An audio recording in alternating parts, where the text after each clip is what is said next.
Hey guys, it's Miss Osborne back again with another North Carolina final exam review video. Thanks for joining us.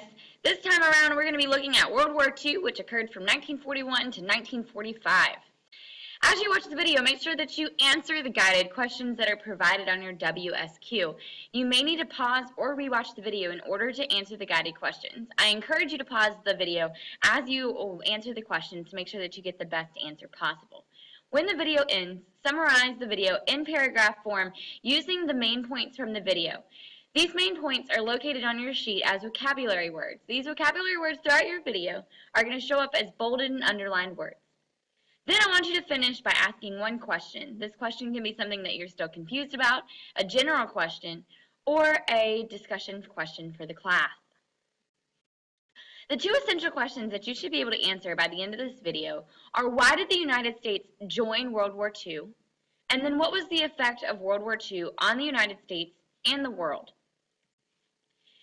In Europe, four totalitarian leaders emerged. Totalitarian leaders were known for using fear and violence in order to gain total control over their areas. They often used propaganda, violence, and other means in order to control their civilians. The main four totalitarian leaders were Hitler of Germany, Mussolini of Italy, Franco of Spain, and Stalin of the Soviet Union. After Hitler took power in Germany, he began building up a German military, which went specifically against the Treaty of Versailles. He had convinced France and Britain to allow him to break the Treaty of Versailles, but they did that in order to keep peace. Doing this is called appeasement. Appeasement is when you essentially allow somebody to do something, even though you don't like them to, just to keep peace. Hitler began taking over neighboring lands to Germany and further breaking the Treaty of Versailles. Over the course of the next few years, he invaded Austria, Czechoslovakia, and Poland. After Hitler invaded Poland, France and Britain could no longer keep silent. In 1939, France and Great Britain, that were called the Allied powers, declared war on Germany and their allies, Italy and the Soviet Union. They called the Axis powers. The United States had previously been neutral, meaning that they had not gotten involved in any sort of conflict. The Neutrality Acts had been passed in the 1930s, noting America's commitment to isolationism, or essentially remaining isolated from the rest of the world. They didn't get involved in any conflicts abroad. However, as the war in Europe expanded, the United States began selling military equipment to the Allies, the British and the French. These two countries had previously been our allies in World War I, and we had strong economic ties to these countries. The first program in which we started selling military equipment to them was Lend-Lease. Essentially, we were willing to lend or lease weapons to these countries in exchange for money. German U-boats began interfering in the trade of goods in the Atlantic Ocean. The U-boats used unrestricted submarine warfare just like they had in World War I. They interrupted the trade and often killed American civilians. On December 7, 1941, the Japanese bombed Pearl Harbor, which forced the United States to get involved in World War I. The bombing of Pearl Harbor was one of the first attacks on American soil since the previous wars in the American Revolution and the War of 1812. The Japanese attack had angered many Americans and unified the nation. However, the United States knew that in order to get involved in World War II and do it successfully, they would have to defeat Germany first.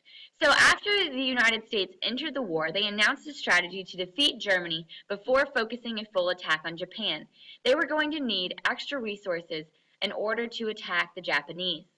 France was conquered by the Germans and Great Britain and needed our help in order to defend against the entire European continent being ruled by the Germans. The Germans had invaded their allies, the Soviet Union, in an effort to expand their empire. The Soviets then joined the Allied powers. The Big Three emerged during World War II: Roosevelt of the United States, Churchill of Great Britain, and Stalin of the Soviet Union. They demanded an unconditional surrender of Germany and Japan, and they met to discuss the options that the Allies would have in case of an Allied victory, essentially what they were going to do with Europe after World War II. Military spending had revived the United States economy, effectively ending the Great Depression. Unemployment dropped as new industrial jobs opened up. These industrial jobs mainly focused on the creation of weapons and other war materials. The Office of Price Administration established a nationwide rationing system for consumer goods that could be used in the war effort. They often rationed food and other military supplies. Children collected scrap metal to be used. Housewives started planting victory gardens in order to conserve food, and war bonds were sold in order to raise money for the war. On the far right, you can see a picture of a propaganda poster from World War II. Sow the seeds of victory. Plant and raise your own vegetables. They were hoping that people would raise their own vegetables in order to save food for the troops overseas. Rosie the Riveter emerged as an icon for American women working in the industrial factories during the 1940s. World War II encouraged women to move into the workforce like never before. In March of 1942, President Roosevelt ordered that all Japanese Americans living on the West Coast be removed to relocation centers for the duration of the war. The government was worried about a Japanese security threat, thinking that Japanese spies may have been integrated in amongst the Japanese immigrants who had been living in the West Coast.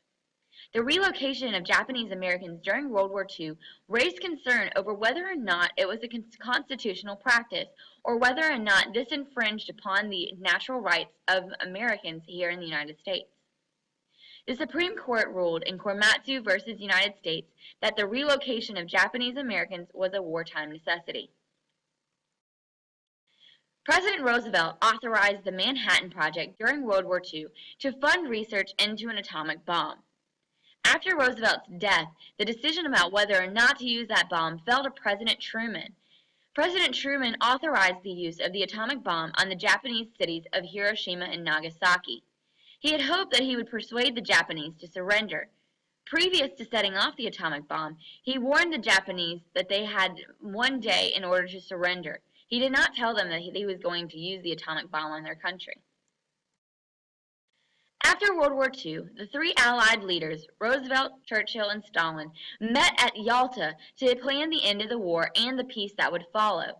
They called this the Yalta Conference, and they agreed to do three things. One, they would divide Germany into four sectors, occupied by France, the United States, Soviet Union, or Great Britain. The second thing was that the Soviets would take over the Eastern European countries and ensure that they would establish democracies. The Soviet Union also would declare war on Japan in order to help the United States. Don't forget to answer the guided questions. If you missed one, watch the video again, pausing where you need to. Once you feel like you have a good understanding of the video, summarize it in paragraph form using the main points and the specific vocabulary given to you on your WSQ. You can look for these words as bolded and underlined words from the video. Then finish by asking one question. You might either ask a question that's something you're still confused about, a general question, or a discussion question for the class. Thank you for joining me for this review video. We'll see you again soon.